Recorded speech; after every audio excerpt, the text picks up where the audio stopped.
G'day guys, Marcus here from the Gamelevel TV, also known as Mr. Made 111. Thank you for joining me today for Gamelevel's video preview for Dead Island Riptide. So recently I was able to go over in Sydney, Australia. Of course, this is where I live, to attend a Dead Island special event hosted by IGN Australia. It was a pretty good night. Right now you should be seeing pictures of myself with some of the amazing zombie girls there, and one awesome looking zombie dude there looking like he's about to tear my face off, and of course the amazingly attractive Lynx girls who were there, who Lynx sponsored the event, so that was pretty cool.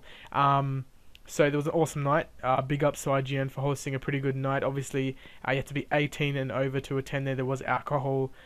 I drank my fair bit of alcohol, and then we went off to Star City after that, which is a massive casino hotel in Australia. But that's not the point. The point is Dead Island, and I'll get to it right now. So there should be a video up right now.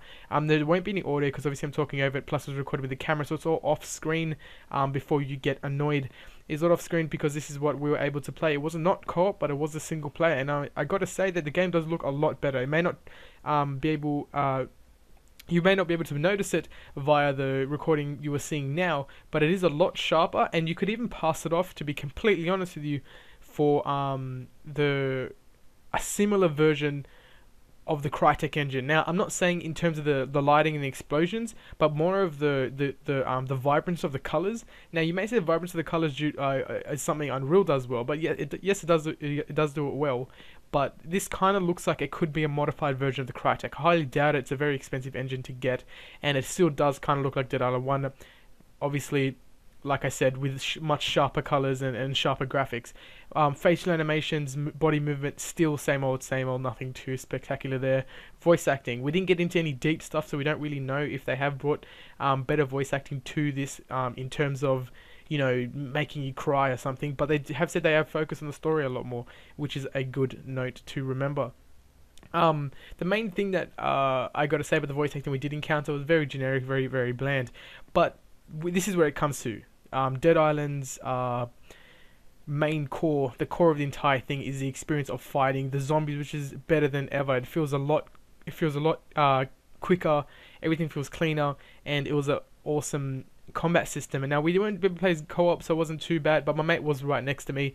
He was doing his own thing on his one, so we were chatting back and forth, and it was a good environment to play in. So it's a game where you should be playing in 4 players. Also to note that I did play through the entire campaign with me and my mate, which made it a lot more entertaining. I don't think I would have done it by myself.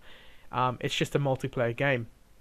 Now, I hope you guys do get the chance to test it out, but just to continue on with what I experienced, there's a new thing you do, is basically like a hold off points. Now, it is a wave based objective, which, you know, can get repetitive as like a semi-turret scene, you know, in a lot of games. Gears of War does that, but then again, Gears of War did their turret scenes very well. You know, you have this huge open world next to you and explosions, and you're already involved and invested in the characters. Whereas Dead Island, no one gave a fuck about the characters whatsoever. They had some of the most generic Australian accents to date. Now, I might not have the most Aussie accent ever, mainly due to the fact my parents were not born here. I was born here, but, you know, anyway, I developed my own accent from that. But I'm pretty sure you could pick my voice out over someone from England or America.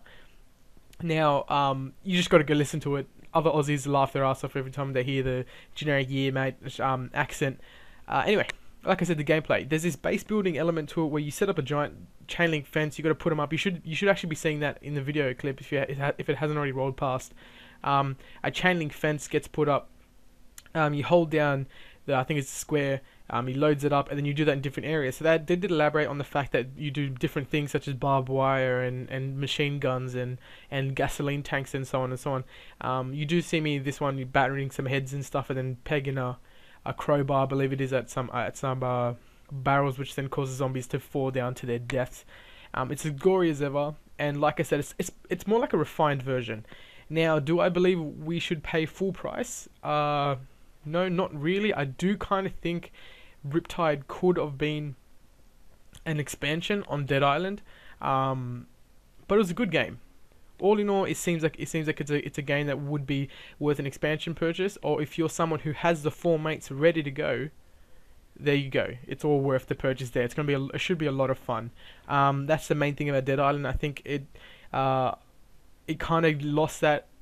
Remember that trailer it had for the original Dead Island a lot of people looking forward to some deep, thought evoking, emotion invoking game, which they didn't really receive. More, they got like a zombie hack and slash. But like I said, Dirt Island is focused on its combat and its ability to really invest you into the crafting aspect of it, which I didn't very much get to see. I don't think anyone did on the demo. But yeah. So again, thanks guys for watching this video. Thank you to IGN for allowing me to be there. The picture should show. There's not a lot of pictures. There are some pictures on IGN Australia where you actually see. I'm in a couple of them. I may be in an interview where me and my mate were interviewed about asking how the game was. Lucy from IGN interviewed us, and they asked us to do our best zombie impression. If you see that, I'll probably link it down in the description if it ever goes up. I hope it doesn't go up because it was damn right embarrassing. So again, guys, we'll see you next time. Hopefully, anyone from Australia can go to the next event, and let's hope the Lynx girls are there again, because damn were they hot. See you guys next time, and thank you for joining us on Gamelevel TV.